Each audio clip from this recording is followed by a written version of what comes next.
Que devons-nous savoir pour vivre et mourir une bienheureuse espérance que seul Dieu peut nous donner? C'est le thème que nous aborderons aujourd'hui à l'émission La Parole vivante.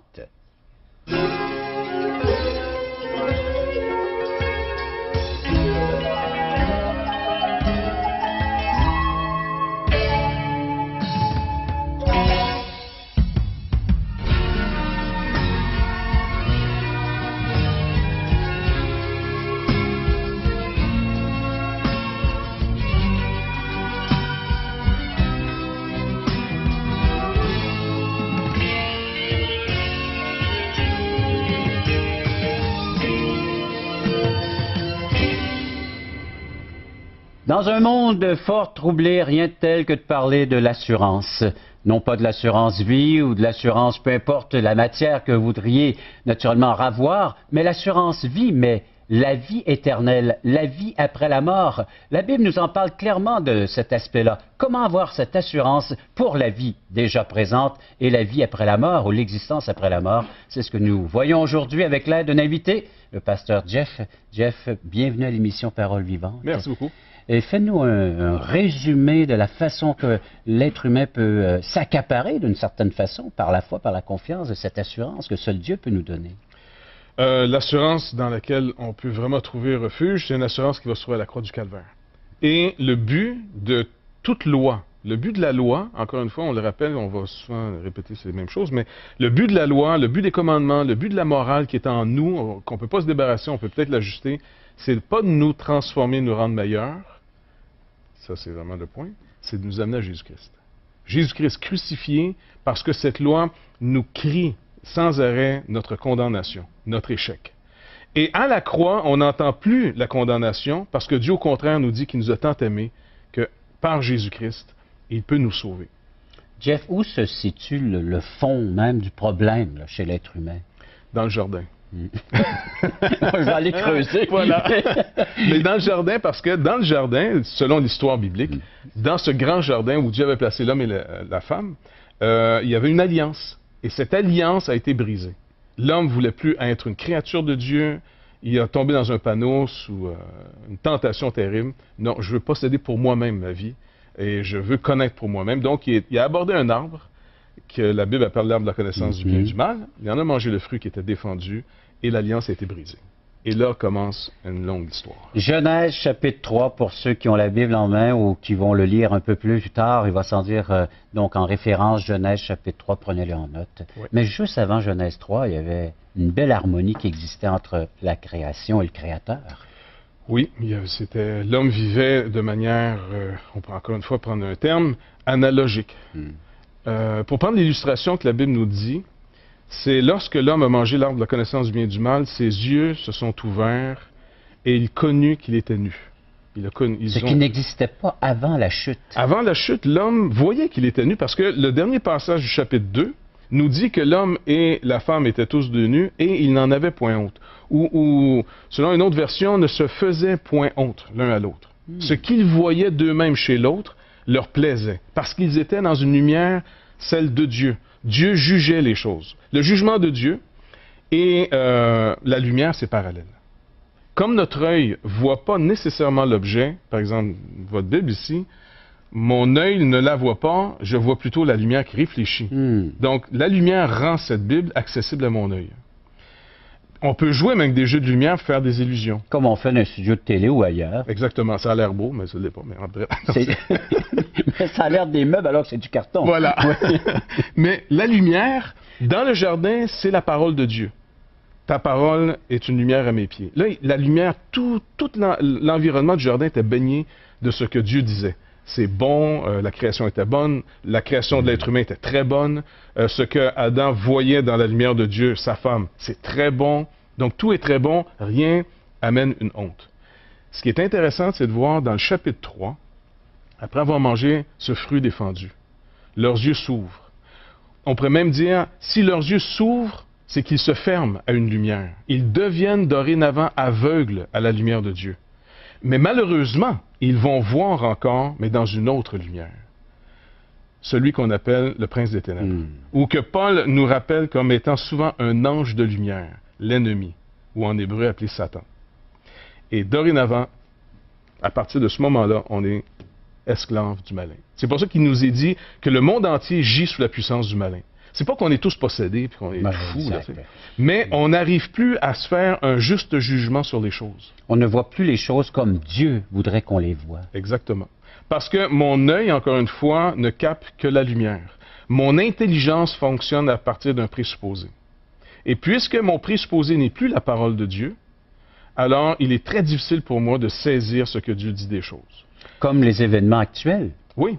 Sur notre petit globe, c'est un des grands bouleversements. Et puis, comment les interpréter? On a besoin donc de retrouver cette lumière, la façon que Dieu voudrait qu'on puisse comprendre, saisir la profondeur de ce que Dieu voudrait nous emmener comme message. Exactement, oui.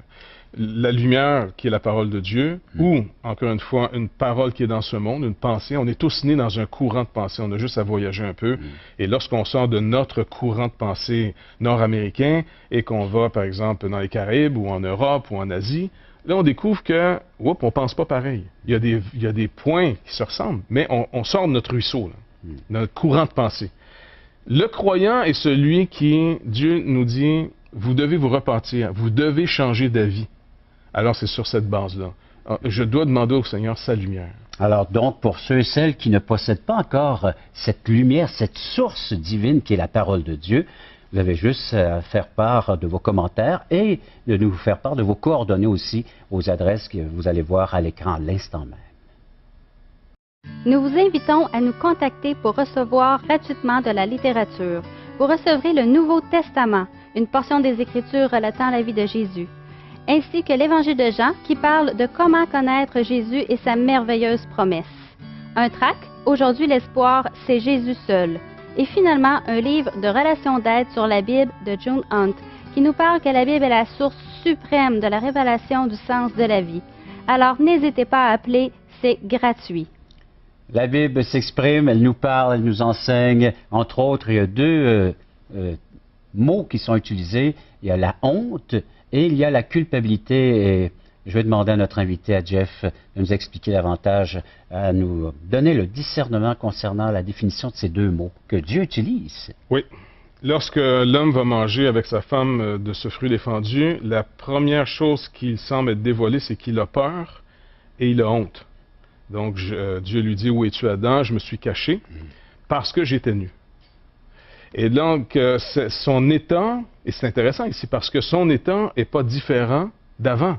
Il a été créé nu. Il n'a jamais vu personne d'habillé dans le jardin. Donc, comment il sait qu'il est nu? C'est quoi pour lui d'être nu? Donc, le Seigneur va lui poser une deuxième question dans le texte.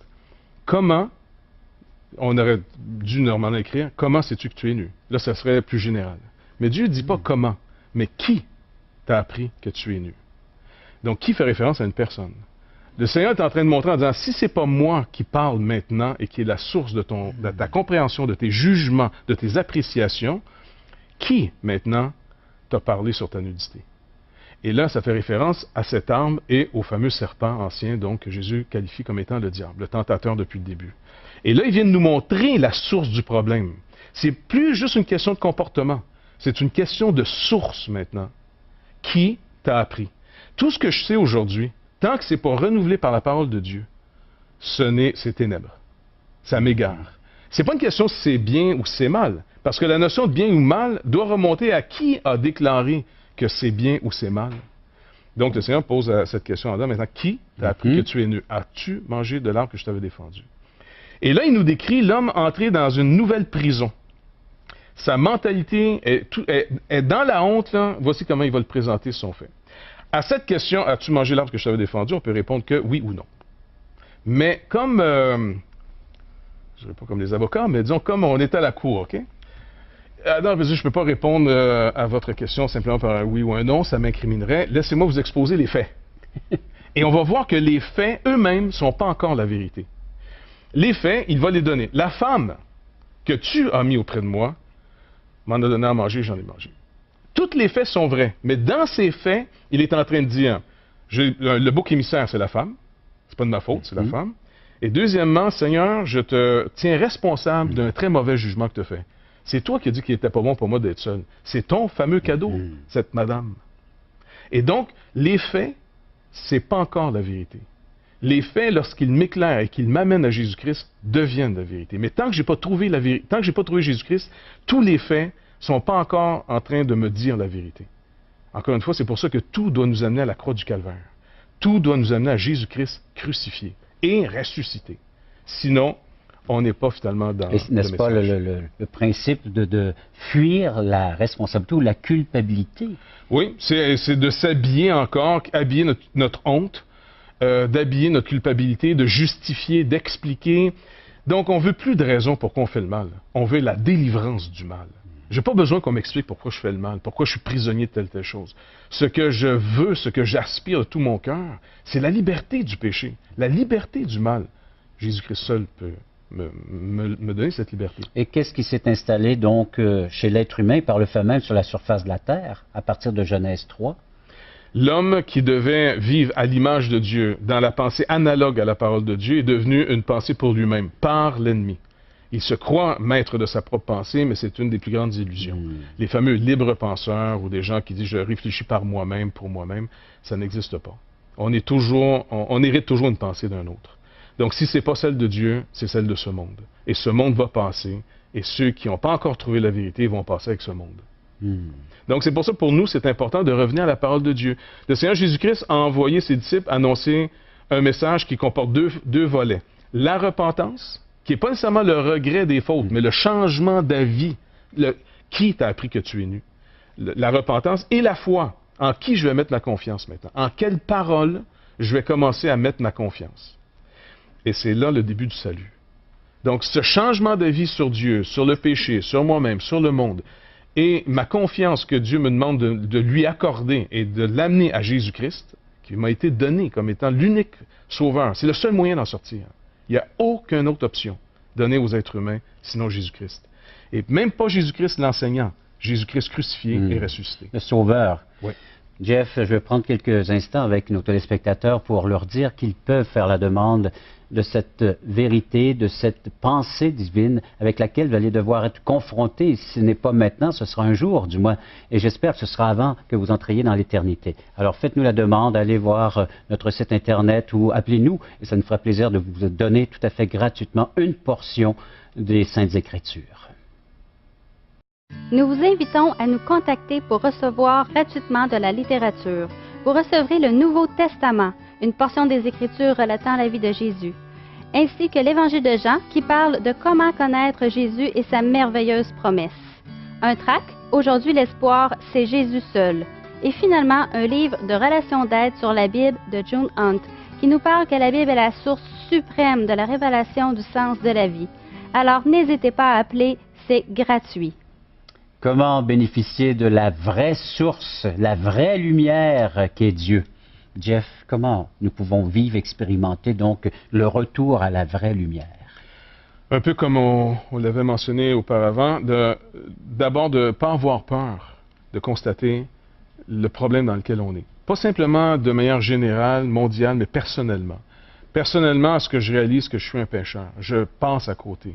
Même ma propre conscience, sans aller vers des sources extérieures, ma propre conscience, où la loi de Dieu a été écrite finalement par son propre doigt dans ma conscience. Elle-même me dit que si je devais moi-même me juger, je ne penserais pas. Romains chapitre 2, ceux qui prennent des notes. Exactement.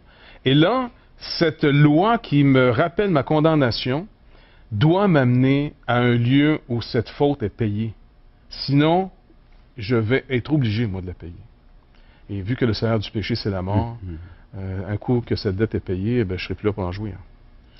Et les gens ont besoin de réaliser, et ça c'est l'Esprit Saint, c'est Dieu qui va ouvrir leur cœur, leur compréhension des Écritures, parce que nous, on explique avec des termes, des mots qu'eux peuvent saisir, comprendre, mais l'Esprit de Dieu ouvre les cœurs de nos téléspectateurs, de ceux qui sont là à l'écoute de ces émissions, et leur montrer que oui, ils ont un aspect, et même leur être tout entier doit être mis en règle avec Dieu d'une certaine façon, parce que on est vraiment, on doit comme la Bible dit, et comme tu le dis toi aussi, on doit vivre une repentance. Un changement de vie. Pour connaître une délivrance de la honte, qui est tout un état général. L'état général qui me fait sentir, mais qu'est-ce qui me manque? Qu'est-ce que j'ai pas encore? Un peu le jeune homme riche, j'ai tout fait. Qu'est-ce qui me manque pour hériter? Je sens ce vide encore. Donc la honte et mes fautes, ma culpabilité, qui est différente de ma honte. Ma culpabilité, c'est je suis très conscient des choses que j'ai mal faites, ou même des choses que j'aurais dû faire, que j'ai pas fait. Donc, on va y revenir là-dessus. On va se réserver un bon temps là, pour expliquer que même les bonnes choses ne peuvent pas me libérer de cette culpabilité. Même à la limite, des fois, il ajoute même à mon poids. Donc, plus on monte en haut de la montagne, moins il y a de l'oxygène en haut. Là. Alors donc, c'est d'aller là où Dieu veut me rencontrer à la croix. C'est le lieu où la dette est payée. C'est le lieu où Dieu offre au monde entier, à quiconque veut, la paix. La paix est qu'en Jésus-Christ. Il n'y a pas d'autre chemin et il n'y en a pas d'autre. Je suis responsable de quoi envers Dieu? Je suis responsable d'avoir une vie qui ne rencontre pas du tout les standards de Dieu. Je dois constater, être responsable que je ne suis plus ce que je dois être. Comme quelqu'un qui découvre qu'il est malade, quand le médecin le met sur un test, par exemple le tapis, là, un tapis roulant, il dit, écoutez, monsieur, si vous êtes en santé, si tout va bien, vous allez réussir ce test. Maintenant, si j'arrive pas à réussir ce test, c'est pas que le médecin veut me culpabiliser, mais il veut faire voir mon besoin. Si je ferme mon oreille à son conseil en disant, eh bien, finalement, je vais passer à côté d'un traitement. Donc, quand le Saint-Esprit met la lumière sur nous pour nous montrer nos fautes, c'est pour nous dire, sois conscient de ton besoin. Et j'ai pourvu en Jésus-Christ. Comme un médecin, il va d'abord toucher aux symptômes, montrer finalement le mal qui est en nous pour nous soigner. Ensuite, nous emmener à porter le médicament. Exactement. Mais si j'ai pas de symptômes, si j'accepte pas mes symptômes, c'est difficile de soigner une maladie qui n'a pas de symptômes. Hein? T'sais, cholestérol, par exemple. Bon, on est là, on change rien, je suis en forme. Et un jour, bing, fini. Bon, donc, ça peut être même le cancer. Cancer. Le cancer, dès que le symptôme arrive, il est trop tard. Tu ne le sentais pas avant. Donc, on doit sentir notre misère. C'est sain. C'est très bon. Il ne faut pas la fuir. Il ne faut pas la geler. Il faut dire, oui, j'en souffre et je suis cruellement tourmenté. Et que Dieu nous amène à une paix véritable. Tout le reste, c'est des illusions. On gèle le mal, mais on ne l'a pas enlevé encore. Et c'est là qu'Adam et Ève ont dû être conduits par cette présence divine à réaliser leur état de séparation et de pouvoir être revêtus de ces peaux de brebis. Oui, exactement, oui. C'est vraiment une image de voir d'être revêtu de la justice d'un autre. Quelqu'un a donné sa vie et je suis couvert de sa justice. Dieu a dû tuer la brebis et en revêtir sa création, Adam et Ève, entre autres, afin de pouvoir retrouver ce lien, cette relation avec son Créateur. Et c'est la même chose. Nous, c'est Jésus-Christ qui est annoncé comme l'agneau de Dieu qui ôte le péché. Ouais. Et voilà pourquoi que si on veut retrouver Dieu, si on veut retrouver notre personnalité, la façon dont Dieu perçoit les choses que nous voudrions qu'on les vive, c'est à la croix, c'est à la personne de Christ que je dois régler une fois pour toutes cette question de la culpabilité ou de la présence du péché en moi. Exactement. Oui. Je vous invite à faire ce pas de foi, de confiance à l'instant même. Et puis, en composant nos numéros de téléphone ou en allant visiter notre site Internet, vous allez avoir beaucoup plus de détails. Vous allez pouvoir faire part de vos commentaires, de vos réactions suite à ce que vous venez d'entendre. Et ça nous fera plaisir de pouvoir y répondre et de pouvoir vous donner tout à fait gratuitement cette littérature, entre autres, un Nouveau Testament. Toi qui es là, viens à la croix, Jésus. Je vous invite à venir à un de nos merveilleux déjeuners de l'espoir. Vous pourrez manger un bon repas, entendre le témoignage de personnes dont la vie fut vraiment transformée et qui ont mis leur confiance en Dieu par rapport à leur avenir. Simplement écoutez ce qui suit pour connaître les dates et les endroits. C'est tout à fait gratuit. Surtout, n'hésitez pas. C'est un rendez-vous, nous vous attendons. Regardez ce qui se passe dans cette salle. Il nous manque de la place. Voulez-vous m'aider à tasser le mur, s'il vous plaît? Hein? Jésus est vivant, il vit pour toi, il vit pour moi. Jésus est ici, il vient pour toi, il vient pour moi. Il est venu pour tous nous pardonner. C'est une nouvelle naissance. C'est comme une chenille qui est transformée en papillon. Mais il faut lui demander. Dieu vous offre la vie éternelle, mais il faut que vous la receviez. Parole Vivante vous invite à participer à l'un des nombreux merveilleux déjeuners de l'espoir. Ces déjeuners ont lieu dans plusieurs restaurants réputés de la région et vous sont offerts gratuitement. Venez entendre le témoignage d'une vie transformée par la puissance de Dieu. Pour connaître les détails concernant l'endroit, la date et l'heure pour votre région, composez le 1-877-537-7647 ou notre site web www.espoir.ca. Alors, c'est vraiment une joie et un privilège pour moi de vous raconter un peu comment le Seigneur s'est pris pour venir me chercher dans l'état où j'étais et dans le genre de vie que j'avais avant. Pour ma part, je suis un Montréalais, pur laine. J'ai été élevé dans une famille religieuse non pratiquante, si vous voulez. Et vers l'âge de 14 ans, j'avais une petite amie. Et cette amie-là, elle venait de la Gaspésie. Et comme vous savez, les petites Gaspésiennes, ça joue de l'accordéon piton, du violon, de la guitare, de la musique à bouche, de la ruine babine, etc., etc. Et là, elle m'a enseigné quelques accords. Et pour moi, ça a été le coup de foudre avec la musique. Ce moment-là, lorsque j'avais 14 ans, a complètement bouleversé, changé ma vie. Dans ma tête, je voulais devenir un musicien. Alors, j'ai commencé à pratiquer, faire des concours d'amateurs et apprendre des chansons et pratique, ce qui m'a amené à faire partie de groupes. Et ensuite, ça m'a amené à accompagner des artistes un peu partout, dont Caro. C'était une des filles que j'ai accompagnées pendant 7-8 ans. Et puis, d'autres artistes aussi. Et puis, j'ai même été vivre à New York pendant un certain temps, en tant que musicien avec un groupe. Et puis, mais toujours en faisant ce genre de travail-là, j'avais un vide intérieur qui m'a amené à faire des recherches. Je lisais toutes sortes de choses qui parlaient de religion ou de spiritualité, si vous voulez. J'ai même adopté, à un certain moment donné, j'avais entendu parler d'avoir un esprit saint dans un corps saint, donc j'ai commencé à bien m'alimenter. Mais ça ne remplissait pas ce qu'il y avait dans mon cœur, ce désir, cette faim, cette soif de vérité. Et à un certain moment donné, il y a quelqu'un qui vendait des grosses bibles dans un bar, des bibles volées, je crois. Et puis un de mes copains en avait acheté une qu'il ne lisait pas. Et moi, je l'ai acheté, cette Bible-là. Je lui ai demandé de ma vendre. Alors, pour moi, la première Bible que j'ai eue était une Bible volée et recelée. Mais vous savez, elle a la même puissance, cette parole de Dieu-là.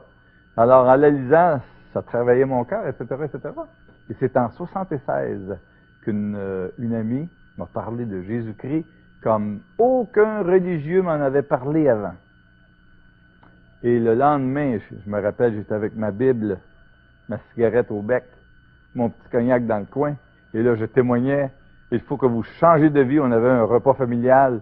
Sans ça, vous allez aller en enfer, etc., etc. Alors, ils doivent m'avoir trouvé très fatigant. Et c'est alors que peut-être vers les 3 heures de l'après-midi, c'est comme si le Seigneur m'aurait touché, a touché mon cœur. J'ai été à la salle de toilette. Je me suis mis à genoux et j'ai dit, Seigneur, aux yeux du monde, je suis un musicien qui est réussi, mais à tes yeux, je suis une perte totale. Viens dans mon cœur, pardonne mes péchés. J'ai besoin que tu changes ma vie. Ma vie n'a pas de sens. Et il l'a fait à ce moment-là. J'ai reçu la paix que seul Dieu peut donner. Une paix qui surpasse toute intelligence. Et à partir de ce moment-là, ma vie a été complètement changée. Et pour le restant de mes jours, les dons, les talents, les habiletés que Dieu m'a donnés, je veux les mettre à son service. Et je veux raconter, partager ce que Jésus a fait dans ma vie à quiconque a des oreilles pour entendre, à quiconque veut bien m'écouter et à quiconque le Seigneur mettra sur mon chemin. Alors, c'est ce qui s'est passé pour moi dans ma vie. C'était en 76. Ça fait déjà 28 ans. Alors, c'est tout un privilège de pouvoir partager la bonne parole de Dieu. Maintenant, j'ai un groupe gospel. Nous pratiquons, nous faisons des concerts gospel. Nous allons même aller en Europe cette année, à Toulouse, en France. Et nous allons aller aussi à Liège, en Belgique, avec une équipe, une bonne équipe. Et nous allons chanter les louanges du Seigneur à tous ces gens-là qui vont bien vouloir venir nous entendre. Alors, le groupe s'appelle Vent d'Espoir. Alors, j'espère avoir l'occasion de parler avec vous un jour, de vous rencontrer lors que nous aurons un concert dans votre région. Merci.